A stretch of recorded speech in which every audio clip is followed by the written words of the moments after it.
Well, the Texas Longhorns didn't even make it out of Dayton when it comes to their NCAA tournament appearance. Texas falling to Xavier by a final score of 86-80. We are here reacting to it all. Everyone, I'm Chris Phillips. He is lead basketball analyst here at SEC Unfiltered, Dave Shumate. Appreciate each and every single one of you tuning in, guys. Make sure you like, subscribe, turn on notifications. Check us out via podcast. Get your podcast. You can also find us across all social media platforms as well as our website, secunfiltered.com.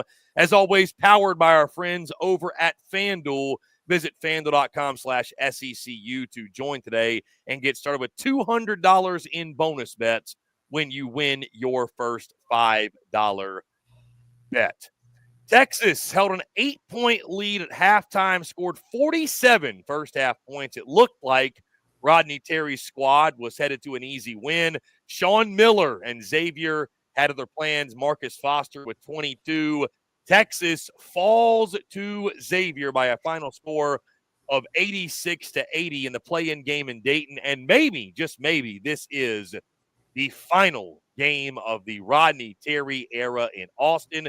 Once again, guys, I am Chris Phillips. He is lead basketball analyst here at SEC Unfiltered, Dave Shumate. Again, we are reacting to Texas's 86-80 loss to Xavier. Dave, what's going on, man? Appreciate you taking the time. Excited to chat with you. And, man, what a choke job. What a meltdown. The Texas Longhorns, a team that, by the way, you had going to the Sweet 16. Last minute change. That's why you don't make last minute changes on these things, guys. That's why Ashley, your office girl who never watches college basketball, wins these things every year, wins the bracket every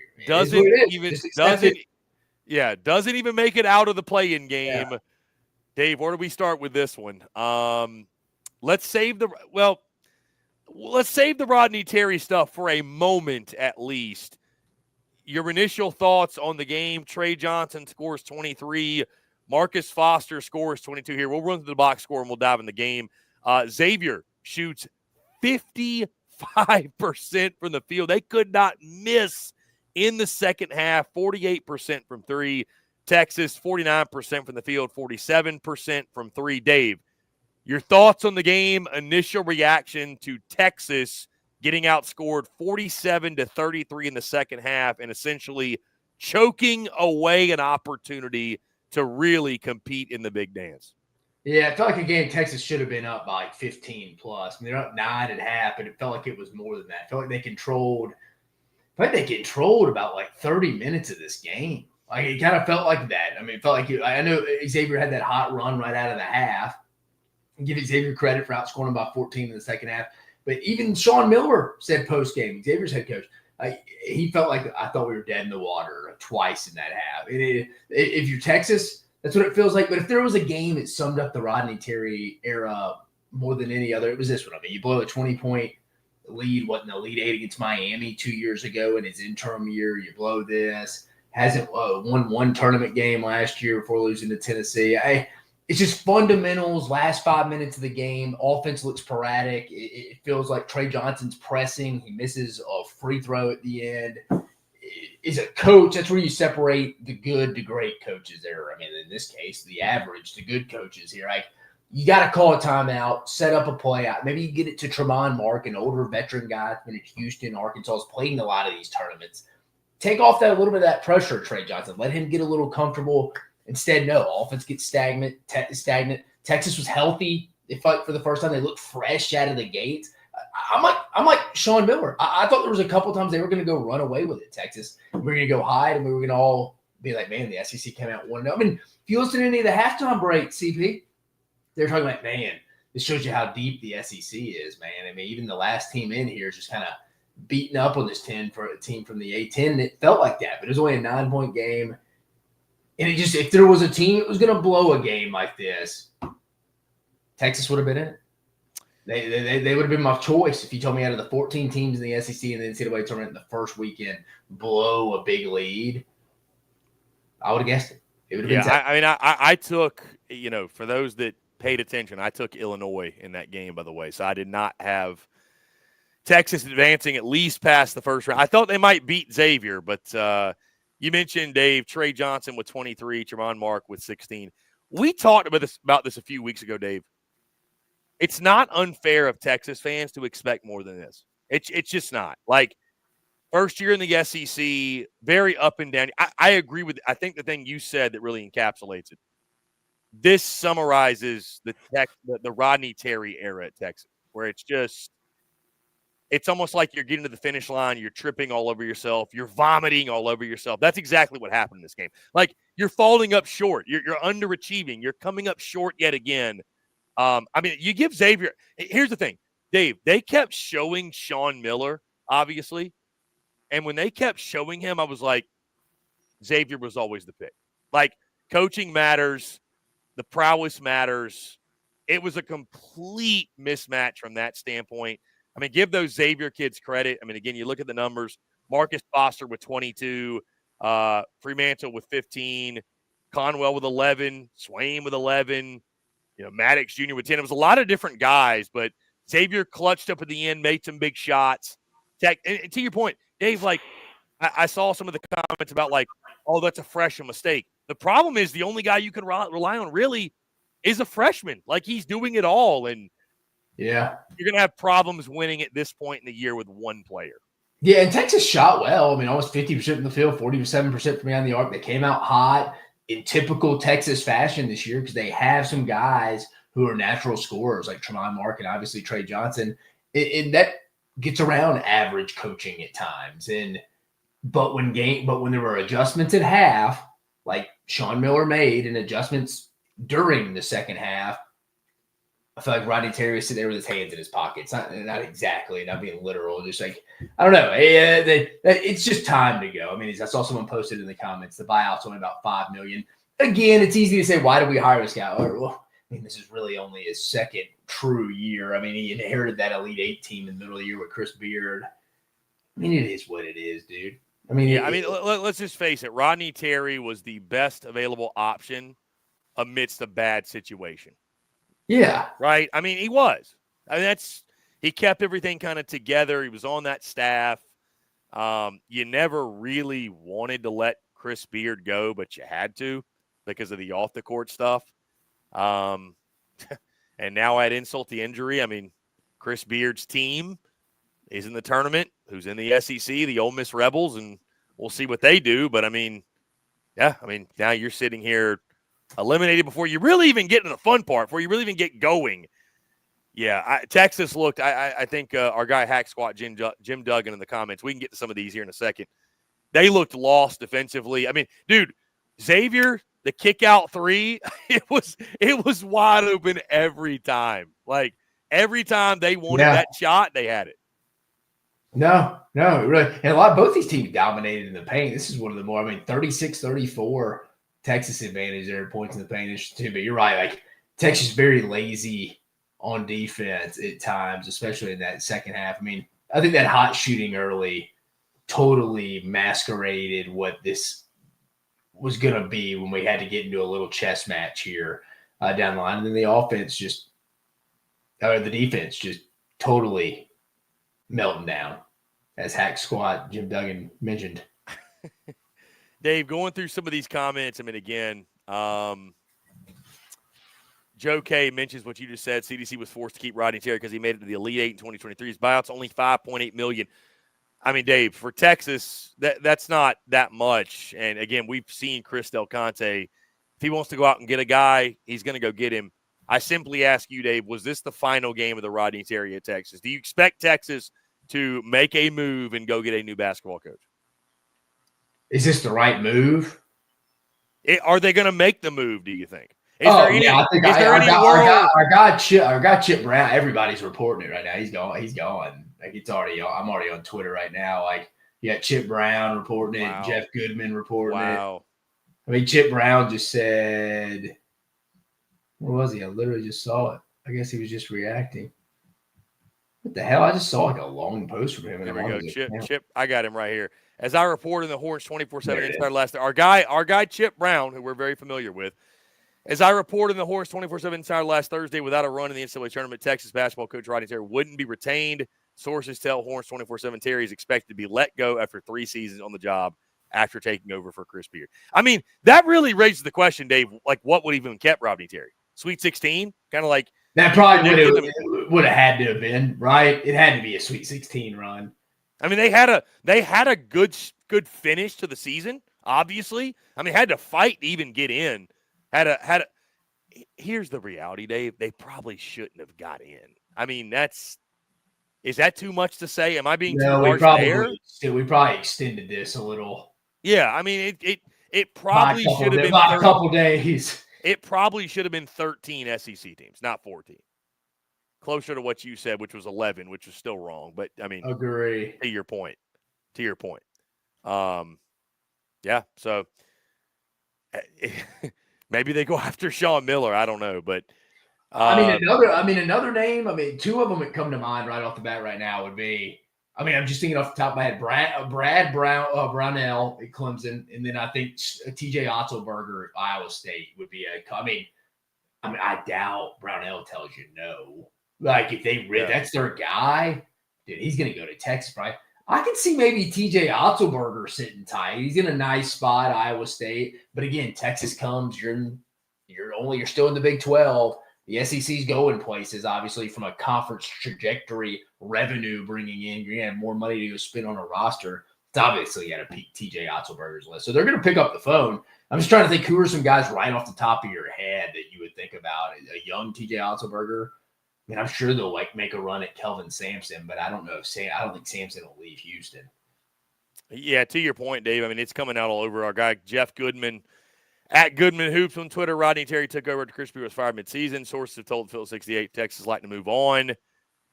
Terry, after 2 straight years of barely making the NCAA tourney, getting bounced in the first 4 this year. He also added Texas was looking hard at hiring Sean Miller. So it'll be interesting to see if they take another swing. Yeah, I mean, Sean Miller was pretty good at Arizona. I mean, it would be interesting. I doubt they go any assistant route. I mean, it's too big of a job probably. But yeah, I mean, I would give TJ Otzelberger a call. That's who I would call. I mean, he may tell me no, but the head coach over at Iowa State. Yeah. Yeah, I mean, I think this is a job, again, Dave, to your point. This is an important hire from the standpoint of you and I have talked a lot off the record, on the record, where the money being invested in this sport and the way that basketball is becoming more and more and more prominent. And you've been asked on different shows, and we've talked about it again here, but you've been asked about, is this a one-year thing? Is the SEC, is it a, are they going to continue this dominance? They won't get 14 teams in on a yearly basis because that's just crazy. But, yeah, I mean, the SEC, like, the money's going to be invested. It's going to continue to be poured in.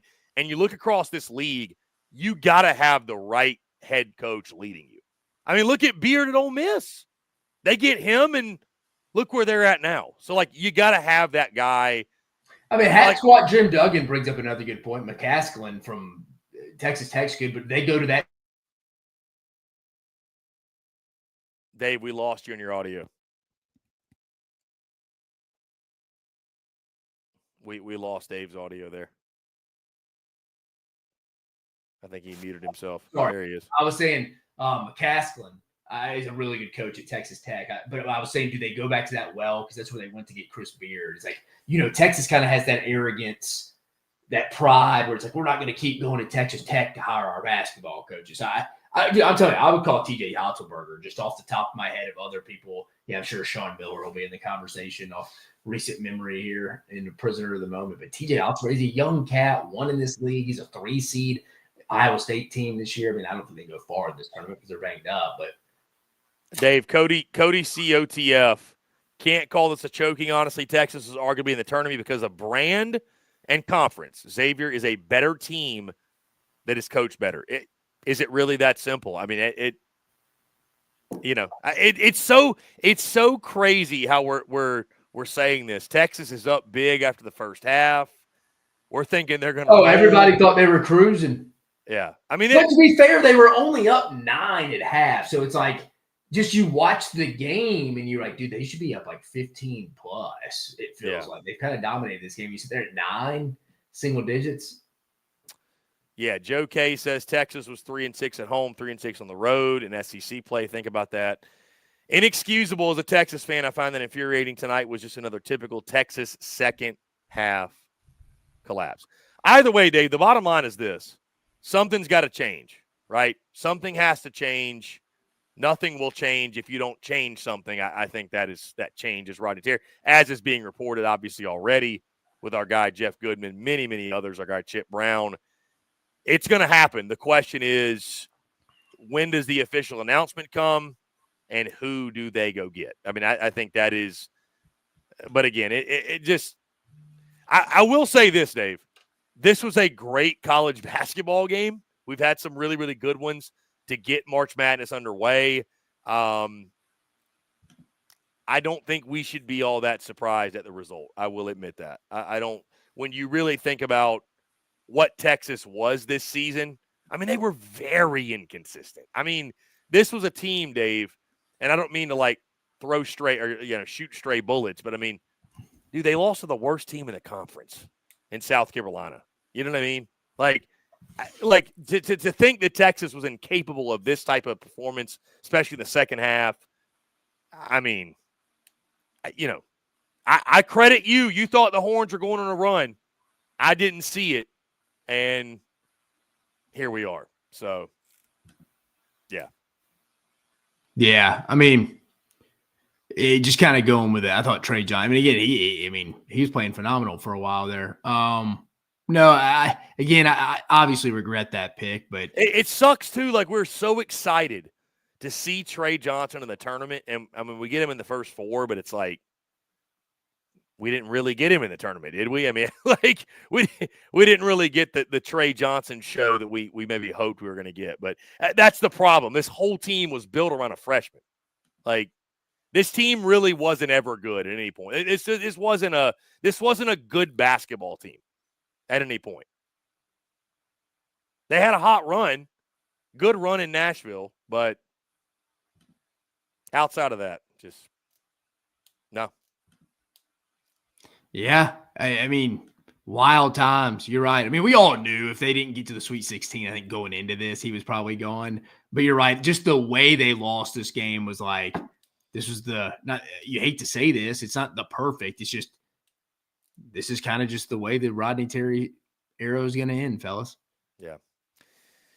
Dave, we could go all night. Again, we'll have another reaction when they hire a new head coach or when this Rodney Terry news officially comes down from Texas. Again, it's being reported everywhere.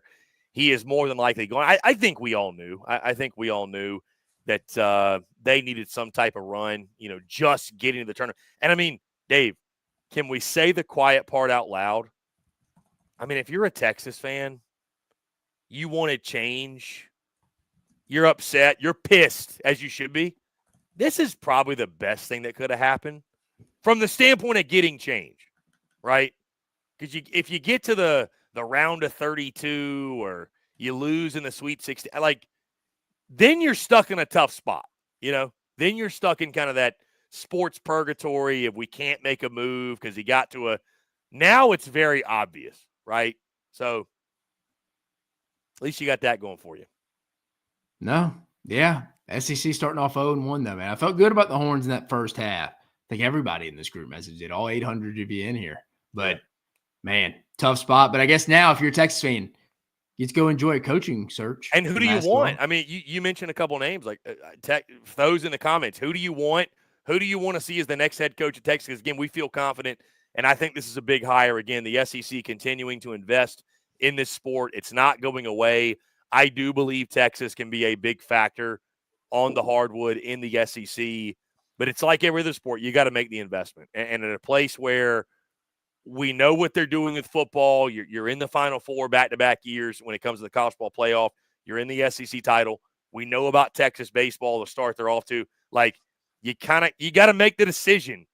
What do we want to be on the hardwood? The next hire will tell you that. I expect Chris Del Conte to land somebody big. That's a guy, Chris Del Conte. He's as competitive as all hell. He's going to go out and get somebody. To your point, there's a lot of pride, Dave. Call it ego, whatever you want to call it, but there's a competitive spirit, competitive fire. I think Texas will go get a dude. I really do. I don't think they're going to accept being, we're good in 2 of the 3. I think they're going to want to go out and get a guy. Who that guy is, I don't know. I mean, somebody I trust just DM me. I think when they heard or saw, I said TJ Otzelberger. He said they think he would say no just with his deal. And I think just, again, it doesn't shock me. I think some of these Rick Pitino, somebody says, my dad wants Pitino. Pitino? Let me guess. Fozzie Wazzy's dad is definitely a boomer. Like, he's like my dad. Again, I think Rick Pitino is arguably the greatest basketball. Can he take another team? Oh, yeah. I mean, Providence, Kentucky, keep naming it. Louisville, St. John's, like, keep naming it. All these Iona, these teams he's turned around. But, like, dude, come on. You want an 80-year-old walking around and all that? I mean, he's going to be retiring in like 2 or 3 years. Like, there's no way. Otzelberger would be the perfect guy when you factor in the age. I don't know. I could see him being happy in Ames, and, like, I'm not walking into that. I mean, I have probably a long leash here in Ames, and you can win at a lot of places in college basketball now. So, yeah. I don't know. Sean Miller probably is a realistic candidate with interest on both sides. Dave, a few more comments. Michael Williams, I want a really good head coach, increase in NIL, and spend money for good assistants. I mean, you got to have those things, no doubt. He also says, I feel bad for Trey. Got stuck with bad coaching. He was SEC scoring leader with an actual offensive scheme. Without an actual offensive scheme. Crazy. Yeah. I mean, Trey Johnson, one and done. You mentioned coaching. I always forget Frank Haith's on that staff, too, the former Missouri head coach. Yeah. Yeah. So, anyways, Dave, what a way to get March Madness going. And we got a full slate of games tomorrow. The SEC really gets rocking and rolling. Texas, though, will not be a part of the action on Friday. And the search for a new head coach begins. So, Dave, any closing thoughts on this game? 86-80. Again, I don't even think at this point, the game is obviously there's a takeaway to the game, but it's more so the takeaway of a new era is going to begin in Austin. Yeah, I mean, that's something to be excited about. I mean, again, this was an interim coach for the most part. He went to the tournament 3 straight years. Wasn't terrible. You're in a new league, a lot of revenue stream coming in. You can be really good in basketball. Obviously, I'm telling Texas fans stuff they already know. Hey, you wake up, sun rises tomorrow, get to watch some NCAA tournament. Your team will probably be in it next year if you hire the right guy. Some things to be fired up about. Again, Texas is ceiling through the roof in basketball. I mean, the Moody Center, haven't been, want to go next year. Here's a beautiful thing, my buddies in Austin say. But bless the mood. Got a coaching search to go look forward to. So I'm excited for the Longhorn fans. Bless the mood. Sell the mood. Sell the mood. Yeah, bless the mood. Man. Let McConaughey get in on this. Shit, McConaughey'd go probably hire somebody random as hell. Bless the mood. Yeah, Hack Squat Jim Duggan, Royale Ivy. He used to be the point guard at Texas, and now he was the national coach for who? What national coach? Because I saw him in the Olympics this last year. He was the head coach for the South Sudan team. Yeah, they're pretty good. They gave up a pretty good fight to the U.S. You're right. It's pretty. I doubt they go that route, but former player coaches the South Sudan national team. Yeah, I think Chris Del Conte will swing, and I think he will swing big, just knowing who Chris Del Conte is and how he operates. But again, guys, would love to hear your thoughts. Again, over 800 of you tuned in live on Facebook, YouTube, Twitter. Thank you all so much. We'll be doing this all throughout March Madness. Appreciate each and every single one of you tuning in. And again, 86-80, the final. Texas falling to Xavier in the first 4 in Dayton. And more than likely, the search for a new head coach begins. Guys, before we get out of here, I want to tell you about our friends here at FanDuel, because, of course, as always, brought to you by our friends at FanDuel. If you took Xavier tonight, you won big. You won big this bracket season. FanDuel is letting you make the call, because right now new customers can get $200 in bonus bets when your first $5 bet wins. That's $200 extra bucks to bet on everything, from clutch shots to last-second heartbreaks, and even who's cutting down the nets. If you've been waiting to join, there's no better time. There's tourney action almost every day, and FanDuel has amazing bet types like spreads, totals, game props, and so much more. And again, Dave and I are going to be dropping our picks tomorrow morning and every single day for March Madness. Tail us, fade us. Maybe not listen to Dave. He would have taken Texas tonight. So there's that. Anyways, no, I'm kidding. Whatever you want to do, though, make sure you visit FanDuel.com/SECU. Get in on the college hoops action all tourney long. Must be 21 and up and present in select states. or 18 and up and present in D.C. First online, real money wager only. $5 first deposit required. Bonus issued as non-withdrawable bonus bets, which expires 7 days after receipt. Restricted applies. He turns to sportsbook.fanduel.com. FanDuel is offering online sports wagering in Kansas under an agreement with Kansas Star Casino, LLC.